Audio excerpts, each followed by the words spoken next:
Hi, வணக்கம். எல்லோரும் எப்படி இருக்கீங்க? இன்றைக்கி நான் மார்க்கெட் சைட் போயிருந்தேங்க. அந்த மார்க்கெட்லேருந்து நான் அந்த சீப் ரேட் வெஜிடபிள்ஸ் வாங்கிட்டு வந்திருக்கேங்க. ஏற்கனவே ஒரு 4-5 வீடியோ நான் போட்டிருக்கேன். இந்த சீப் ரேட் வெஜிடபிள்ஸ் வாங்கிட்டு வந்தது.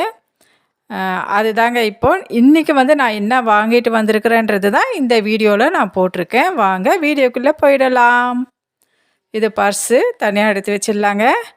இது தயிர் பாக்கெட் நான் வாங்கிட்டு வந்திருக்கேன். ஏற்கனவே வீட்டில் ஒரு தயிர் பாக்கெட் இருக்கிறதுனால ஒரு பாக்கெட் வாங்கிட்டு வந்திருக்கேன். இது எதுக்குன்றது நான் இந்த வீடியோ லாஸ்ட்டில் சொல்கிறேங்க. வீடியோ ஸ்கிப் பண்ணாமல் பாருங்கள். ஒரு டிஃப்ரெண்ட்டான ரெசிபி தான் அந்த தயிர் பாக்கெட்டை வச்சு நான் செய்ய போகிறேன். சரிங்களா? இது பார்த்திங்கன்னா கறிவேப்பிலை கொத்தமல்லி ஃப்ரீயாக கொடுத்தாங்க. நான் வெஜிடபிள்ஸ் வாங்கினதுக்கு கருவேப்பிலை கொத்தமல்லி ஃப்ரீயாக கொடுத்துருக்காங்க. இது பாருங்கள், 10 ரூபா கவர் தாங்க. எவ்வளோ கத்திரிக்காய் இருக்குது பாருங்கள். அதில் வரி கத்திரிக்காயும் இருக்குது, நார்மலான கத்திரிக்காயும் இருக்குது. 10 ரூபா தாங்க பேக்கெட்டு. எல்லா பேக்கெட்டுமே 10 ரூபா தான். இதை பார்த்தீங்களா? பச்சை மிளகாய் கொஞ்சம் பழுத்த மாதிரி தான் இருக்குது. நான் செய்யக்கூடிய அந்த ரெசிபிக்கு இந்த பச்சை மிளகாய் தாங்க நல்லா ஷூட் ஆகும். தயிரையும் அந்த பச்சை மிளகாயம் வச்சு தான் நான் ஒரு ரெசிபி செய்ய போகிறேன். அது என்னன்றது உங்களுக்கு இந்த வீடியோ லாஸ்ட்டில் காமிக்கிறேன். சரிங்களா? இதை பாருங்கள், 10 ரூபா அவரைக்காய் எவ்வளோ இருக்குது பாருங்கள். அடுத்தது பார்த்திங்கன்னா இது உருளைக்கிழங்கு. உருளைக்கிழங்கோட ரேட்டு இப்போது கிலோ 30 ரூபா ஆகிடுச்சிங்க. இருந்தாலும் 10 ரூபா கவரில் பாருங்கள் எவ்வளோ இருக்குது. 1 கிலோவுக்கு இருக்குங்க. ஆக்சுவலாக நான் 2 பேக்கெட் வாங்கிட்டேன். ஏன்னா உருளைக்கிழங்கு நிறைய சாப்பிடுவோம் இல்லையா?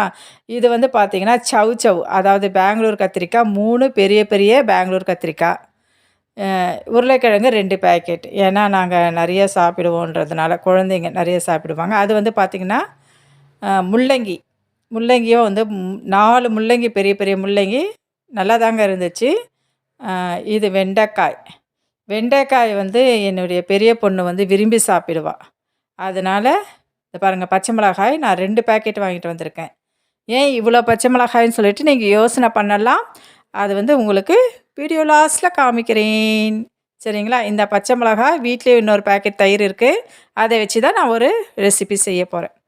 சரிங்களா? வெண்டைக்காய் 2 பேக்கெட் வாங்கிட்டேன். ஏன்னா வெண்டைக்காயும் விரும்பி சாப்பிடுவா பெரிய பொண்ணு. சின்ன பொண்ணு சாப்பிட மாட்டாள். பார்த்து கவர் காலி ஆயிடுச்சு. இது தாங்க இன்றைக்கி நான் 10 ரூபாய் கவரில் வாங்கிட்டு வந்த வெஜிடபிள்ஸுங்க. கொத்தமல்லி கருவேப்பிலை ஃப்ரீயாக கொடுத்துருக்காங்க. அதுக்குள்ளே நான் என்ன பண்ணியிருக்கேன்னா 2 பேக்கெட் உருளைக்கிழங்கு வாங்கியிருக்கேன், 2 பேக்கெட்டு பச்சை மிளகாய் வாங்கியிருக்கேன், 2 பேக்கெட்டு வெண்டைக்காய் வாங்கியிருக்கேன். சரிங்களா? மீதியெல்லாம் ஒரு பேக்கெட்டு தான்.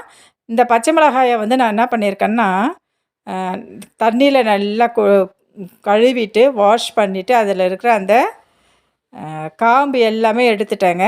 காம்பு எல்லாமே எடுத்துட்டு அதை நீள் வாக்கில் கட் பண்ணி தயிரை நல்லா 2 பேக்கெட் தயிரை நல்லா கலக்கிட்டு உப்பு கொஞ்சம் போட்டு, அதிகமாகவே உப்பு போட்டு அதில் ஊற வச்சுருக்கேங்க. அப்படி தயிர் பாக்கெட்டு வாங்க முடியாதவங்க, நம்ம சாதம் வடிச்சோம் இல்லைங்களா தண்ணி, அந்த கஞ்சி சாதத்துலேயே நம்ம உப்பு போட்டு இந்த மிளகாயை நல்லா ஊற வச்சு ஒரு நைட்டு ஃபுல்லாக ஊற வச்சு நல்லா வெயிலில் காய வச்சு எடுக்கணுங்க. அது எப்படின்றது உங்களுக்கு லாஸ்ட்டில் காமிக்கிறேன். இந்த வீடியோ பிடிச்சிருந்தால் லைக் பண்ணுங்கள். பாய்.